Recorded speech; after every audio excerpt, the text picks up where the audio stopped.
Hello, welcome to Local Music Shapes Culture. I'm Allison Kristoff, and this is JS with ELLE 2.0 Collective.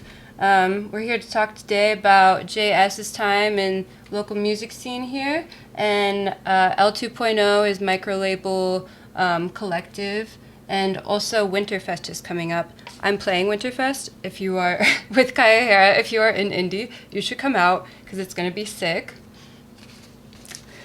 Okay, let's get started. So, how long have you been in the punk scene here? Here? Man. Where are you originally from? I was born in Springfield. No, I'm sorry. Born in Canton, Ohio. And then my family moved to Springfield, Illinois. And then Richmond, Virginia. And then, then to Indiana, where I bounced around between college and such. And, I like it here. Yeah. What brought you here first? That's just where my family wanted to be. So you came here when your family ended up here? Yeah. It was like the last third of my childhood. They found it was a good neighborhood. But then my family kind of imploded. So that was the end of that. Yeah, that's kind of a bummer. What got you into punk music originally? Oh, I man. guess I should be talking to the microphone. I got these boom things. I don't know if you noticed, guys. No, look, I can see the video looks really pro. Yeah, it looks really pro now. I'm a pro now. Yeah. What got me into it? So, I think one of the first things I ever heard was just Green Day and Offspring on the radio. And then one day, one of my friends, for whatever reason, had a copy of NoFX Punk and Drublic, and he threw it off in the hallway to the side for some reason. I picked it up and listened to it, and I could not. What was it called? Oh, sorry, NoFX Punk and Drublic. And I feel like everybody kind of has their gateway, kind of punk but still kind of poppy band. That was definitely it. But then when you gotta warm yourself up somehow. Yeah. I don't think. Well, I'm sure some people go straight into the noisy stuff, but really, it all came together when I saw Burn It Down and the Mud Kids when I was 17 I can't even remember what the venue was. I think it was just some warehouse somewhere. I found out later that Bane actually played that show too, but that was the first time I went to an actual hardcore show, and it also had, the Mud Kids, local hip-hop. And I mean, at that point, I was like, wow, anything's possible, and it's so crazy and aggressive and fun. Mm-hmm. And that Burn It Down, that local hardcore band, changed my life. And I never stopped. Was that here? Mm-hmm. Nice. Yeah. So that was when you were around 15? 17 is when I went to my first hardcore show. Okay. I always remember that because it was actually Mike, who plays guitar in Patron Saints of Violence, who dragged me to that. I wasn't resisting, but he just, said, yeah, you got to go see this band. And it's crazy because Mike and I lost touch for years and years and years until one day I drove by and saw him walking his Husky. And then I thought to message him hey, you want to play music again? And that's when he joined Crisis Actor and eventually PSOV. Oh, cool. How old are those bands? How long have you been in them? Oh, man. Crisis Actor? I mean, it's got to be 4 or 5 years now. PSOV, though, I started writing just because I wanted to write hardcore songs even if I couldn't do anything with it. And now we're, a fully functional band. But that's been going on since 2018. I don't know. Just me writing hardcore songs, kind of associating it with that name, but nothing interesting or of note. You know what I mean? Yeah. Do you like being in bands where you write all the parts more than being in bands where everyone's kind of just coming, maybe someone different is coming up with a part every song, it's not always the same person that starts songs or coming up with all the instrumentation? I used to. You used to like that more? Yeah, and these days I've learned to chill out and kind of respect that process, and I think Crisis Actor is kind of a testament to that because I don't want to call it chaotic, but it's definitely something I'm not used to. I can get into detail about how ridiculous it is. One of us will just sort of sing a guitar part that just seems interesting at the moment, and we will literally build a song around that, maybe change it 2 or 3 times. But it really is the first time I've been in a collaborative effort where a song can start and I have no idea where it's going to go, and then it ends being something I think we're all pretty proud of. Yeah, that's pretty much how Pygmalion Brains is. And For that band, yeah, that's what I wanted, honestly, with that band. But have you, so with your previous bands, were you writing all the music? For the most part, I worked for a long time with James, who's now in a band called Glowing Brain. He lives out in California, Oakland, and it's crazy. He's so good at drums. I still to this day when I go back and listen, I'm like, God damn. You never know how bad you are at your instrument until years later. Well, I mean, I've been playing drums for so long. Sometimes I'm the opposite. Sometimes I think I'm bad at things I'm good at, but mostly with my voice. But anyway. Well, no, I mean, like later you hear your early recordings and you're like, Jesus, I felt really good about that, and maybe I shouldn't have. That's fair. Yeah, depends on the situation. Well, I go back and I listen to his drums, and I'm like, damn, you were so much better. I thought you were good. I didn't realize you were this good now that I know better. You know what I mean? So I always look back on his, and it's the opposite. I realize how amazing he was retrospectively. I forgot what the question was. Right. Oh, writing everything. Yeah, for like the vocals and guitar and stuff. Yeah, but I was always used to having him as the strongest backbone ever. Yeah, and what happened when you didn't have that? I figured it out. Yeah. Not spitefully, but I mean, like I will do that. Just if I don't know how to do something, I just have to figure it out and go.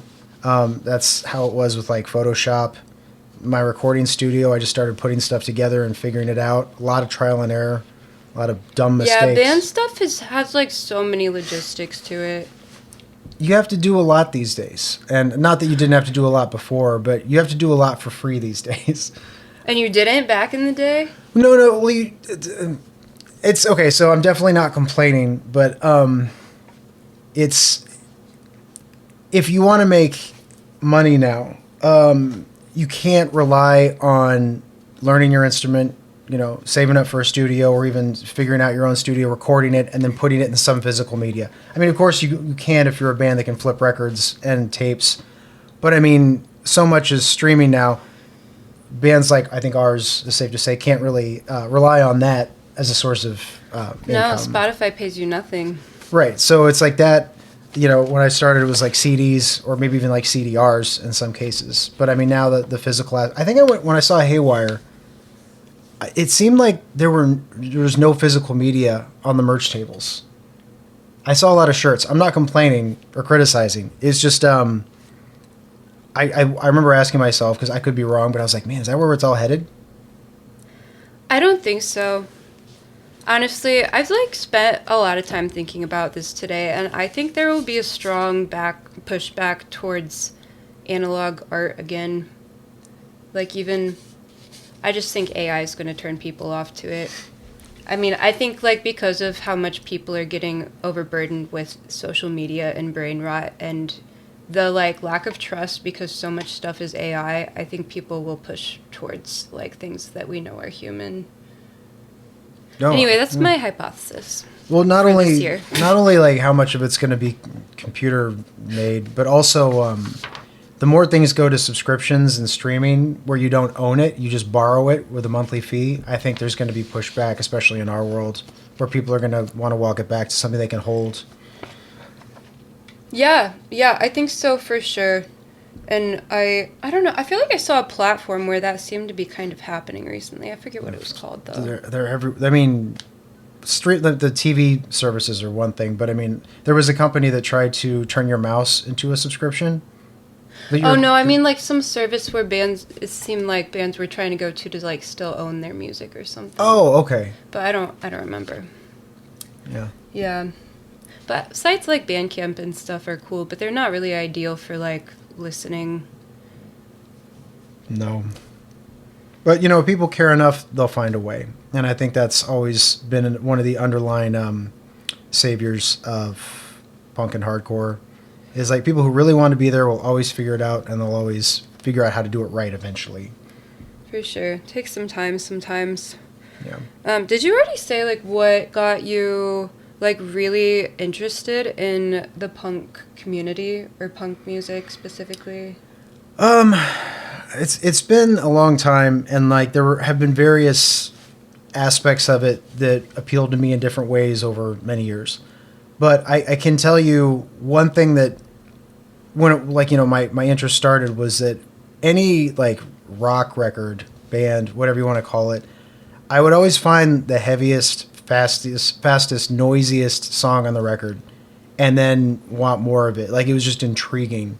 And anytime I found a band that was just like heavier or noisier than anything I've ever heard before. What do you mean by noisy? So a great example is Nirvana Nevermind. It's a classic rock album, but I heard that song Territorial Pissings where Kurt's just like screaming, and you know, and he's got his other singing songs, but this was just 3 chords and screaming. And there's also a hidden track, and then that was just sort of like, wow, you can do that. Like, what else is there out there? And then like I just always look for the heaviest thing, but you hit a ceiling eventually when you start listening to noise and grindcore. It soon just starts to sound like a hum. yeah, no, and I mean, that's kind of neat. But I mean, I think that's important if you really love noisy, crazy, aggressive music, you know, to find your way to the end of that road and then walk your way back and just appreciate the scenery from the walk back. You know, What do you think makes some people go towards? What do you think makes some people go towards that type of music and some people like find it cringe? I think there's a certain. I haven't thought about this, so I'm going to stumble through this thought. Great. And I'm going On to the keep it. spot. I'm going to keep it pretty brief because otherwise I'll have a tendency to ramble. I know with myself personally, there's like a couple of weird. Well, I think they're just atypical. Where like I enjoy, like, you know, kind of like people enjoy hot sauce. Like I genuinely enjoy like that pain with flavor. And I've realized I like drinking seltzer water even if there's no flavor. Sometimes I would just drink like seltzer, you know, carbonated water at work because I like that burning feeling when I would drink it. And that's, I don't know, there's something about that where just like, I think some people are just more prone to that discomfort, like just the feeling it gives them. And that's the closest thing I can compare it to is like... Pain is comfort. Is that what you're saying? Sure, yeah. I mean, it's really poetic, but I mean, I don't know. And then there's just, and it's not even just with like sensory things. It's like also like environments where things are just on the verge of being completely out of control or absolutely out of control. And we were just talking actually before the video about like skydiving. That's not even remotely my jam, but I mean, I guess it's not completely out of the realm of what I'm talking about. Mm-hmm. It's just, I don't know, just that feeling when things are, you know, could go horribly wrong, you know, and I don't know, Yeah. maybe the music's an extension of that, but that's something about myself that's puzzling. For sure. It's puzzling about a lot of people. Yeah. How have you seen like the Indianapolis like punk hardcore DIY scene change since you were first introduced to it? Or over the years, the timeline? So, I didn't really have any straight line to go through all this. I didn't really have like a mentor in the scene or anything like that. So I just kind of figured it out with what I had, jumping all over the place. You know, like people sometimes they get into Black Flag and then this and then this and then this. So I didn't know what the hell I was doing, but I didn't really stop in any means. I started a band and started doing things anyway. I was really, I don't want to say arrogant, but just unapologetically just going for it, even though I didn't know shit. And in doing that, though, that kind of gave me a very sort of like raw perspective to everybody else who had followed like your typical trajectories. And what I mean by that is when I really started getting into punk music, fashioncore was happening, the whole, you know, haircut, Warped Tour stuff, which I fucking hated.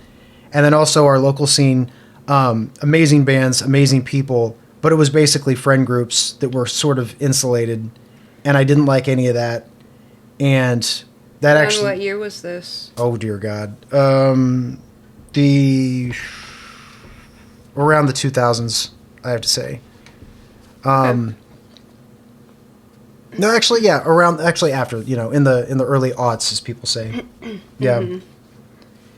What did you hate about fashioncore? At the time, I mean, I'm too old to be like getting upset or worked up about this anymore. But it just, you know, I didn't. It's a shame for us. It didn't like everything that I liked about punk rock. it just felt like the opposite. Why? What do you think they were for? I don't know.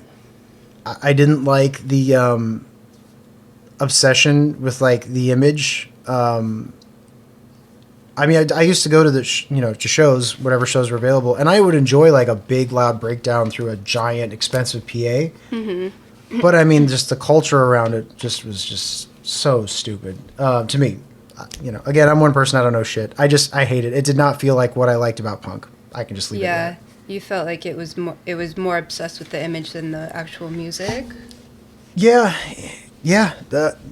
Put simply, yeah, we could have a really long conversation about like the nuance, like the music and stuff like that. But yeah, that was just basically it. It just did not appeal to me and almost felt backwards.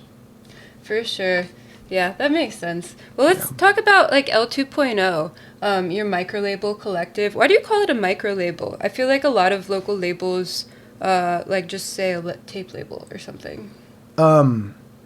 So before that was more common, before there was just an understanding, you know what I mean? Like you have RTR tapes and like, they're not like gunning to be the next Fueled by Ramen, it's just what it is. Uh-huh. But one thing that kind of drove me nuts when I was starting this stuff is when you'd have people be like, oh yeah, like they're talking about my label. And it's like they were trying to position themselves as like, yeah, we're going to make it big and we're going to be super successful and had distribution and blah, blah, blah. And I just really wanted... People that also had bands? Yeah, or whatever the fuck they thought they were doing. I don't know. Maybe they thought they were going to be a manager or something. And cool, I'm not trying to shit on anybody's dream. I wanted to be distanced from that. So my whole goal was like, I'm going to make 20 or 50 copies of this tape and sell them out because I want people to have it and I want cool things to happen. Done. You know what I mean? I don't want to be a label. You know what I mean? But what else am I going to call it? You don't want the big image of being a label. Honestly, more of a vanity thing. I don't want people to perceive me like that. Like think that I actually position myself as, yes, I am a legitimate aspect of the music industry with my label. It's like, no, dude, I make 20 tapes and then we sell them. Then I do something else. Yeah, you don't. Yeah. Yeah. Yeah, for sure. Well, why did you start ELLE 2.0 in the beginning?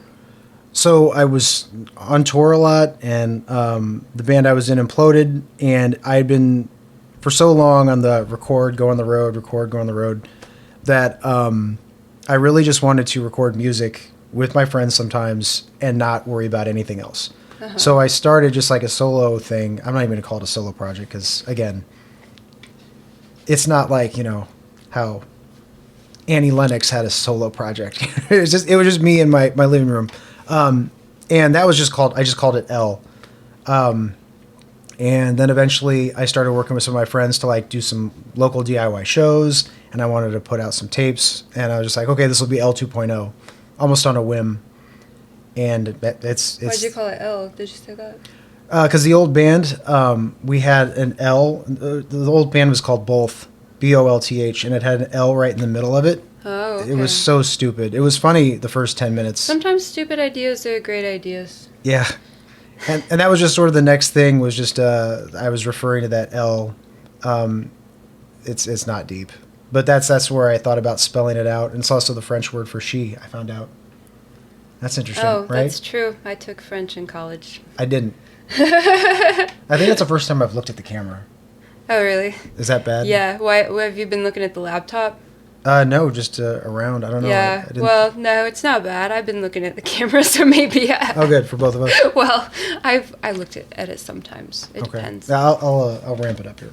Yeah. Why don't you just stare at the audience? I'm sure they would like that a lot. Okay. Are there like specific genres that you're trying to go for with curating your like ELLE 2.0? No, not at all. Just, there's just punk, hardcore, metal, because that's kind of the, more so obviously punk and hardcore, because that's where the DIY stuff is. And my particular, brand of, like I said, aggressive, crazy stuff. But no, and anytime I'm glad you used that word curate, because that was never really it. I always just wanted... You never wanted to curate anything? I never said to myself, like, I want to put out punk tapes or do this thing or that thing. I would literally just be like, it'd be really cool if this got done. so I offered to do it, sometimes not knowing what I was doing. I'd be dubbing tapes literally in my bedroom, cutting out the jackets with a paper cutter. One of them would break, and I'd have to make an emergency run to go buy another one. That was my label. You know what I mean? Oh, do you use O cards with your tapes? I've done that, yeah. Yeah. It's fun. You get the glue stick, and then you just sort of hold them together for a minute, and you kind of smush them. Yes, we're talking about the different tape case types for anyone unfamiliar. Who is, like, banging outside? Is that, like, rainy at the door or something? Hello, everyone. We're back. We took a short intermittent break because, yeah, so that's what's up. Anyway, we are going to continue the interview and continue talking about ELLE 2.0. Do you want to talk about how you like record bands and put them on your YouTube channel? Yeah, I mean, the secret, like the horrible secret that nobody knows about all the videos. Okay. This is juicy stuff for the audience. Juicy stuff. I don't really talk to people at shows, and it's way less awkward if you are holding a camera and you look like that's your like, oh, I'm here to shoot video. Then you don't just look like a, you know. When I first started going to shows, I didn't know shit, and I didn't know anybody, and I used to take just like video games and just play them there in the like outside or away from people. When you were first going to shows? Yeah, I had no friends, but I wanted to see bands. Like in between sets? Yeah. So yeah, that's kind of it now. Is just that's my video cameras. I was like, oh yes, I'm busy with video. I have important video stuff to do, but it's just you look like less of a loser when you have something to do. that was your whole point. That's my whole. Come on, it's fun. That's the juicy secret. It's fun to get bands out there, and for like people that are not in our town to experience what we've experienced. Yeah, no, it's not about me. I'm being. I mean, that's true, but I'm being silly. The whole thing It's with a like sense of humor. the whole thing with the videos is, yeah, I wanted people to see what was going on. Maybe check out bands without having to go to a show. You know what I mean? Like a lot of people, like I said, like, like I didn't know anybody, and I don't think anybody wants to just show up and be weird, especially if it's somebody's house or a venue they've never been to. Mm-hmm. So, check them out online. It just also felt like something I could do to just participate. And I knew how to do it, and I feel I'm all right at it. So, and trust me, like when we get old, we're going to like want to look back and be like, what was I doing in 2023? It's like, oh, yeah, I was jumping off a stack of speakers. You like the Doors, right? Yeah. I'm sorry dealing with that. Okay, let's talk about Winterfest. I guess we already mentioned Winterfest. Yeah, I don't know. Does it like hold a lot of like meaning, significance to you as to like why you started it, or did you just want to throw on like a festival? So kind of like I was talking about earlier with one of the first shows that had a huge impact on me was Burn It Down and the Mud Kids, hip hop and hardcore. I just thought it was amazing that existed in DIY, and then especially when I got older, I saw that a lot of the local music revolved around social circles. I never had like an agenda or anything I was specifically trying to accomplish or a mission statement or anything. I was like, would it be cool if just all the hardcore adjacent bands were together in one room, but maybe people will see bands they didn't know about or people that they didn't know. I didn't want it to be like big or sell out or an ordeal or like a showcase or anything like that. I just wanted to put different groups in the same room and have a good time. I wish it was more exciting. What, you wish it was more exciting? Your back, like why you started it? Oh no, just that like that I had a better reason for doing it. But really, I mean, it all comes down to just DIY in general because it's something that I thought would be neat to have for a good reason, just so I did it. Yeah, sometimes it is cool when things are packed, though. Oh yeah, shows should be. I mean, I'd like for shows to be attended. Don't get me wrong. Yeah. I would prefer that it doesn't sell out again. I would rather be 50 under the cap than turn away one person. Really? Why don't you make the cap like 50 people less? I don't know. I'll take that up with Healer. Because they set the limit. You can't artificially reduce the sales. The fire marshal. Yeah, no. And I mean, I'm not terribly worried about it. I'm not just trying to have it be as big as it can be. That's really the underlying thing. Is I don't think punk and hardcore is something where you actively try to make it be as big as it can get. I think it's very much a quality over quantity type of thing. Yeah. Yeah, so you think it loses quality when it gets big? Not necessarily, but I mean, there's patterns historically that are kind of undeniable. I don't want giant stages and like liquor licenses necessarily. You know what I mean? That's. I don't want big promoters, and I don't want Ticketmaster involved. Things like that. It's just so you can get by, or you can find a common ground and work around them. Sure, great. I don't worry about it that much. I just know that I have the most fun when it's intimate, smaller, packed rooms. You know. I agree a lot of the time, but sometimes I wonder if those bigger venues could like do things differently to not make them feel the way they do. You know. Probably. I mean, there's bands who pull it off. I don't. You know, maybe. Yeah, it's not even like the bands necessarily for me. I feel like it's like how the music venues are run. You know, like Yeah. $10 beers and like. Yeah. And like, yeah, they're just. I don't know. I mean, at a certain point, when you're on such a big level, it's necessary to have like better security and everything because, you know, things that have happened. I have to suspect through, like I said, all historical evidence that when things get to a certain size, it's because you're attracting people who don't understand it at a certain level that keeps it honest and quality over, you know what I mean? And that's when you have troublemakers, in my opinion, when it becomes the place to be as opposed to this very specific thing I'm doing. You know what I mean? When people go to shows like to be seen, you know, they're always looking around like, oh, who's here? And just you start. Do you think there are people like that in our scene currently? Here, sorry, I don't want to project negativity. No, I don't. I think this is the best I've ever seen it, in my humble opinion. I don't know shit. I just from what I can tell and what I think, it's very cool, and I'm glad you said that because that is exactly why I have no interest in making it bigger than it's already been. And I'm not saying I'm going to stop it. I'm not going to bitch about it. I want it to be bigger. No, that's the thing is it doesn't belong to me, and it's like, and I'm not going to get in people's way. It's just that's why I decided to stop shooting videos. It's like I did what I needed to do, and it's at a level that I love it. Why would I try to make it bigger? If someone else wants to, that's fair. Why mess with something that works? You know, I mean, I get that. I'm not making money. I'm not trying to be special or cool. Like I get that. From my perspective, I'm coming from a place where you know, what if I had never discovered this scene? Like, I would be less satisfied in life, you know? And so I'm like, there's got to be some people out there that, like, want to find something like this, but haven't. Oh, no, that I agree with. You've got to make it a place where those people who want to find it can find it without jumping through too many hoops. You know what I mean? And that's part of, like, why I'm doing this podcast, too, is because, like, if you're nervous to, like, go out to a new scene like that, I feel like just gaining familiarity through, like, hearing people talk about it and their experiences, like, make you more comfortable. No, 100%. And you know what's cool about what you're doing is I could probably talk way too much, I won't, about how, like, bad I think the internet is for these things because it just severely skews the way we communicate with each other. What do you mean?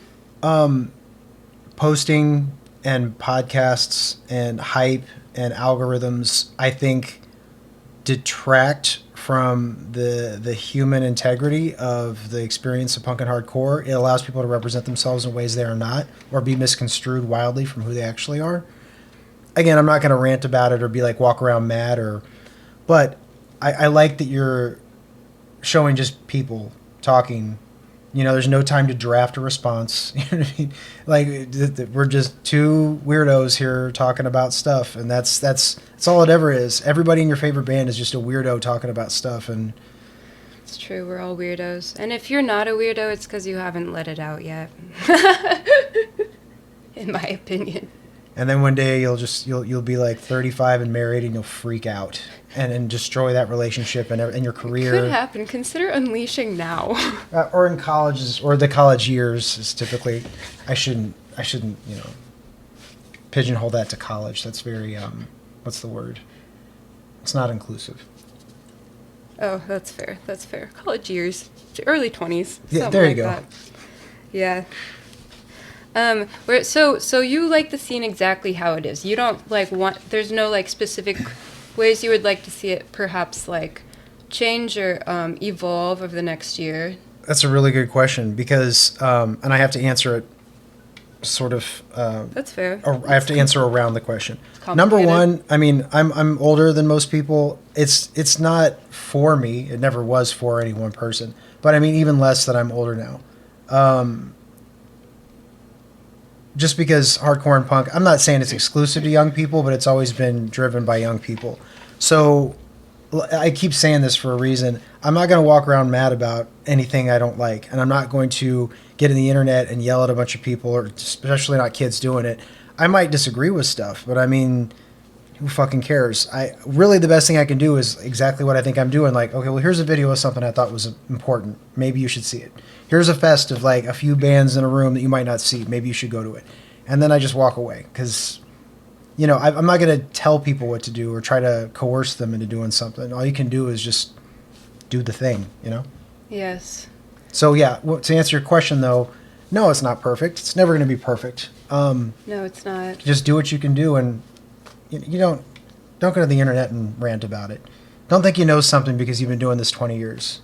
You Or know what I like mean? when someone's like really pissed about it and then they just go yell online to no one. Or to just, I hate the condescending role that old heads get into sometimes. Oh, that's fair. Like, I understand if you know more. Like, because the scene's changed or something. Yeah, and again, we don't have a lot of that, if any of that. I don't. Yeah, the old heads I know here are pretty nice. TBH. And it's not always about Or being at least nice. the ones that go out that I talk to. Yeah, and I don't even necessarily mean nice. You know what I mean? Like, sometimes you don't need nice. You need good people who sometimes aren't nice. But what I mean is just, yeah, I don't like people who put themselves on a pedestal because they've been doing this for a few more years. Yeah. For sure. For sure. It's like things change. It's just like boomers saying like back in my day. Exactly. You know? And it's inevitable, just how like old people get conservative. You're going to have old heads. They're going to be scared of change. They're going to have their identity bound to everything they knew when they were 20 and they had the world figured out. And then when that starts to change, they're going to freak out and they're going to start yelling at kids. Just that's your last objective in this in local music, is to not turn into that person.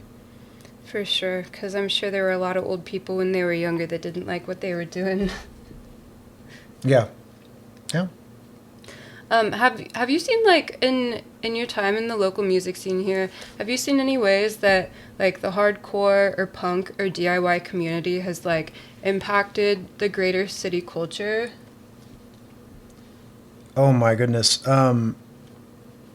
Yeah, no.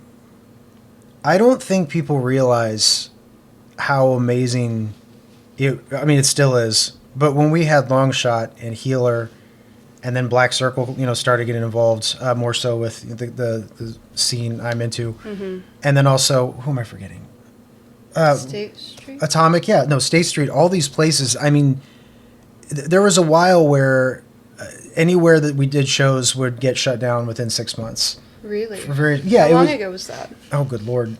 I mean, like, I didn't set my watch to it, but I mean, it was the city or the landlords. It's like in Indiana, it just seems like those things would be stamped out.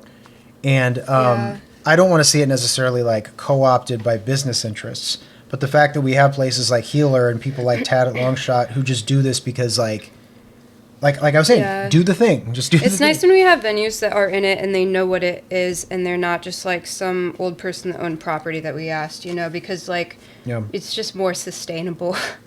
I don't know, someone that was like someone in the comment section of like my last podcast said that they're like in New Orleans and a lot of the venues there at their scene plays at will be like abandoned commercial spaces that are like owned by someone, and they just like ask the owner if they could use it if they paid like the utilities. That's really cool. Yeah, and we don't have to do that here. You know what I mean? That's honestly, I would like more venues. I think we need more venues. Like just like squats or rooms. At least one more venue. I don't know. I mean, we have Black Circle, but it's kind of geared more towards heavier stuff for the most part. Yeah. And we have more than just that. And they throw a bunch of other shows. Like, they just don't have time to, like, book a ton more. And then, yeah, it feels like just Healer and State Street are, like, the dedicated DIY venues. And, I don't know. We could use some more. Long Shot shut down. Yeah. Well, that's the thing. It'll find a way. You know what I mean? There's a reason in a place like Indiana, this genre has persevered for 40-some years. For sure. If we didn't have anything, we would figure it out. Yeah. It'll always go back to somebody's basement. And when you talk about impacting the local culture, that's absolutely...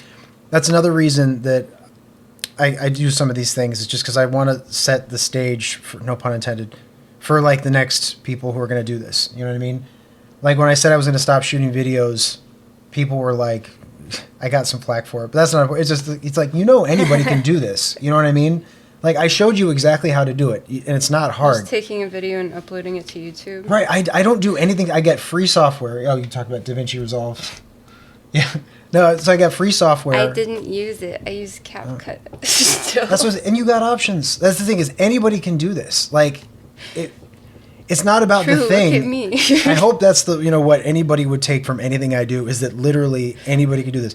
We're two weirdos talking, and you are too. It's true, but truly, something that it's true. It's like not even the physical act of like being able to do it. It's like a mental block for a lot of people. What do you mean?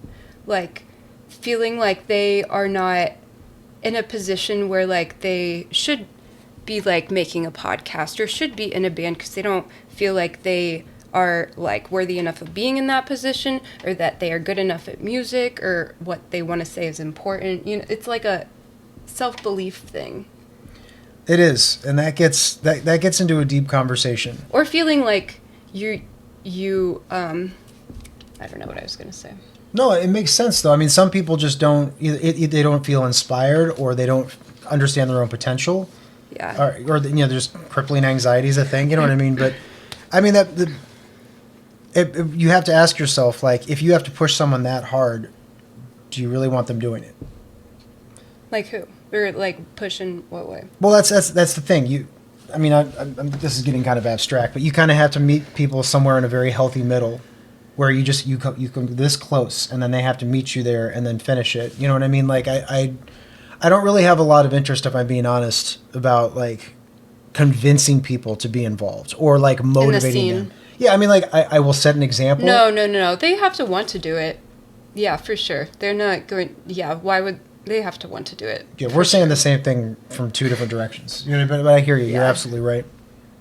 Yeah, they have to want to do it. It's like I've tried to get. Like, it took me a long time to, like, because I've tried to make a couple different bands before Pigmail Brains, and, like, they, like, I've tried to get some of my girlfriends to, like, be practicing their instruments more and, like, to make a band with me, but, like, at the end of the day, it's, like, if they're not, like, practicing regularly, it's because they don't want to, because other things are prioritizing in their life, which is fine, it's fair, but, like, yeah, yeah, people have to find their own way into wanting to do things, and people are just also different and prioritize different things. No, absolutely.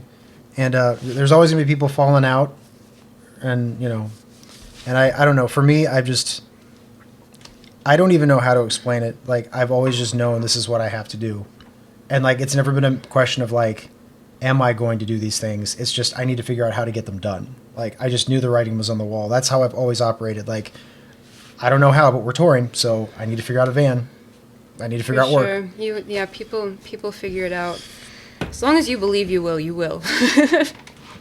Manifesting. Do you believe in that stuff? Yeah. Well, I do believe that it's pretty much impossible to achieve something that you don't think you will achieve. Fuck, that's a good way to say it. No, that's a really good way to put it, because Thanks. It's so hard to phrase it without, sounding supernatural and goofy. But it's true. Like, if you don't believe in it yourself, why would anybody else? I mean, it's literally like the way I think about like manifesting. It's like you can't just like even visualize the future you want. You need to like believe that it's believe that what you want to happen will happen, and also envision yourself taking the steps to get there. Yeah. Because when you have the mindset that you will achieve something, it's like looking at the world through like rose-colored glasses. You're looking for the things that will get you to that point, whereas if you don't believe you will get there, you will look for the things that won't get you to that point. Yeah, no, my partner had read a book, and she pulled a quote from it that says, "Everything you want is available to you." And I took that quote and I put it on our toothbrush holder because she loves it and so do I. But it's true. Like, if you start each day brushing your teeth and knowing that, like, I can do and get what I want. I mean, if you can't even do that much, how the hell are you going to do the thing? Oh, that's cute. Like manifesting while you brush your teeth. That's a cute ritual. Do you have you ever used an electric toothbrush? No. I just got one. Well, maybe when I was really young. Anyway, yeah. Did you finish your thought? I think because we kind of started talking about manifesting. Yeah, that's okay. Isn't that what podcasts are about? Is going on tangents? No. They're about making your friends look good in hardcore, so you can have opportunities. They're about getting sponsorships. They're about sponsorships, and they're about Fender sponsor me. They're about showing everyone how much you know in an environment where they can't talk back to you or criticize. So it's like an assumed authority. That is what podcasts are for, and it's also for being exceptionally sarcastic. I'm also always right. Yeah, well, I mean, you have you have a professional microphone. She's got to know something. This one is attached to a chair, a wooden chair. You did the thing. Anyway, thank you guys for sticking with us today. This podcast has been an adventure. Depending on how much I cut out, you may or may not know what that adventure is. And okay, so JS, thanks for sharing today and coming over. Yeah. Where can people find out more about ELLE 2.0 and to stay updated about Winterfest or connect with you? Instagram for now. And what are those handles? ELLE, the number 2, dot, like a period, zero, collective. Oh, that's awful. Okay, so Winterfest is just promoted through that, right? Oh, yeah. Yeah, L2 period 0 collective. Is it? That's it. I'll also put it in the description. There you go. Problem solved. Yeah, cool. And is there anything else you want to shout out to? Oh my God, I have to shout out, since we're talking about Winterfest, Matt Corkin. He's in a band called Teo. More of a like sort of doomy. And how do you spell Teo? Sludgy. Teo is Teo. Teo. But he has been my partner throughout Winterfest because he does Wide-Eyed Music Festival, and that's why it's Wide-Eyed Winterfest. We've just shortened it out of convenience, but I definitely want to make sure he gets his full credit where it's due. I could not do it without him, especially this year. So see what else Matt's doing. His regular fests are not punk and hardcore, but yeah, check out Teo if you like sort of. It's like somewhere between, like, I would say, like doom metal and classic rock, but he makes it work. Yeah, very different from stuff you might have heard from me or Crisis Actor, because he's also in that band. But cool. Yeah, I could go on all day. Sorry, I'm rambling again. Hell yeah. All right. You're fine.